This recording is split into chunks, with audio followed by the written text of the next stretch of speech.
Today, I want to talk to you about how the great I Am sent Moses. And we'll take a look at this from Exodus chapter 3, verse 14. This is what the Lord said to Moses. Thus you shall say to the children of Israel, I Am has sent me to you. God gave Moses a big job to do. He told Moses to lead the people of Israel out of Egypt to Mount Sinai and then to the promised land of Canaan. Before Moses could confront Pharaoh, he had to first get the confidence of his fellow Israelites. The first thing they would ask was, who sent you anyway? God told Moses just how to respond.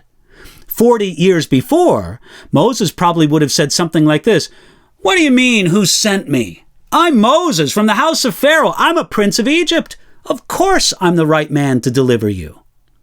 But 40 years of tending somebody else's sheep out on the backside of the desert took away Moses' sense of self-reliance.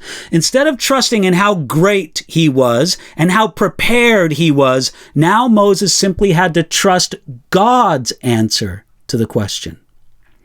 God told Moses that his name was I Am, because God simply is. There was never a time when he did not exist, nor was there a time when he will cease to exist. The name I Am has within it the idea that God is completely independent, that he relies on nothing or no one for life or existence. God doesn't need anybody or anything. Life is in himself. Also, in the idea behind the name I Am is the sense that God is the becoming one. God becomes whatever is lacking in our time of need. Therefore, the name I Am invites us to fill in the blank to meet our need. When we are in darkness, Jesus says, I am the light. When we are hungry, he says, I am the bread of life. When we are defenseless, he says, I am the good shepherd. God is the becoming one, becoming what we need.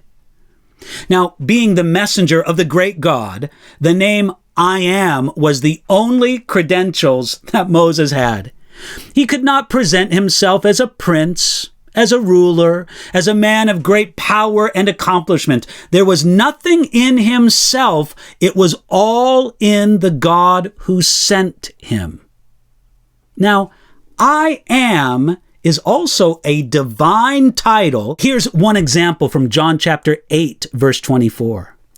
Therefore, I said to you that you will die in your sins, for if you do not believe that I am, you will die in your sins. To have the I Am behind you is enough. God is for you. The I Am is behind you and ready to be what you need him to be. He is still the becoming one.